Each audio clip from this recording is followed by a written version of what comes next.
इस चीज़ से लोग बहुत परेशान हैं। हमारे पास तो लोग आते हैं, महाराज ये धन तो आता है लेकिन टिकता नहीं। ये धन को हमको किस प्रकार से घर में रखना चाहिए।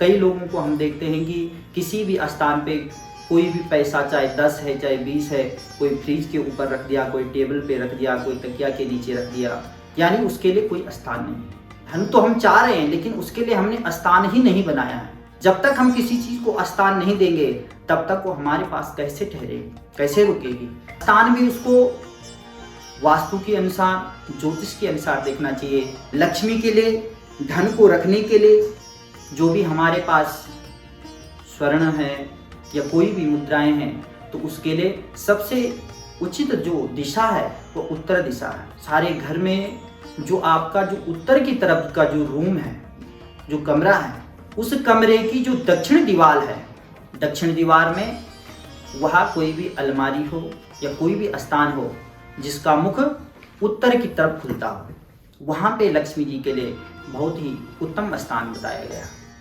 उससे भी ज़्यादा जो पूरब और उत्तर के बीच में ईशान कोण होता है, उस स्थान में अगर धन को रखने का, पैसे को रखने का या जो भी आपके पास गहने हैं उनको रखने का अगर स्थान बना दिया जाए तो वह धन बढ़ता है और आपके पास लक्ष्मी आएगी, बढ़ेगी, घटेगा नहीं।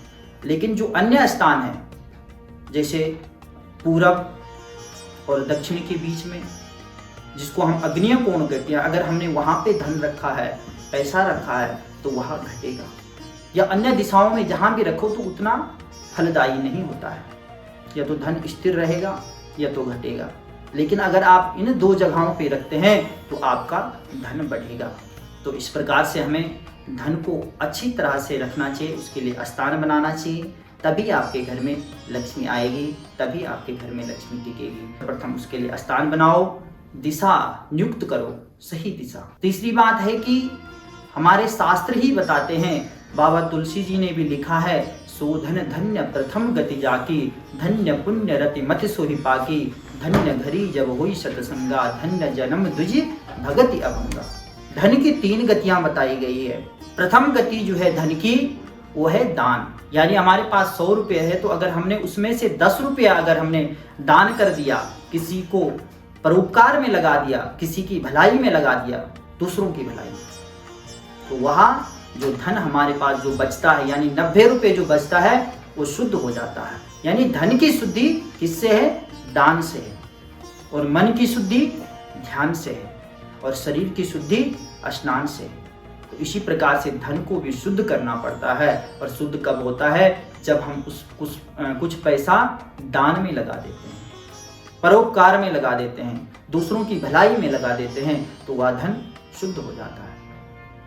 तो सो धन धन्य प्रथम गति जाकी, वह धन प्रथम गति को जाता है। और जो दूसरा धन है, यानी द्वितीय जो गति है, वह है भोग, जो हम अपने स्वयं के शरीर में खर्चा करते हैं, अपने परिवार के लिए खर्चा करते हैं, अपना घर, बच्चों के लिए कपड़ा, मकान, गाड़ी, यह है भोग। और तीसरा है नाश, यानी जो दान नहीं करता है, ना ही भोग करता है, तो उसके धन का क्या होता है?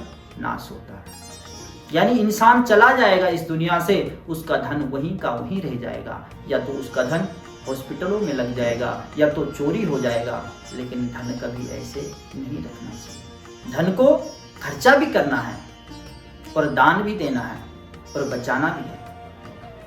कितना बचाना है, कितना दान करना है, कितना खर्चा करना है, ये सब आपको मैनेज करना है। अगर आपने सारा धन दान में ही लुटा दिया, वो भी गलत है। सारा धन अगर आपने अपने ऊपर, अपने परिवार के ऊपर सब कुछ खर्चा कर दिया, वो भी गलत है।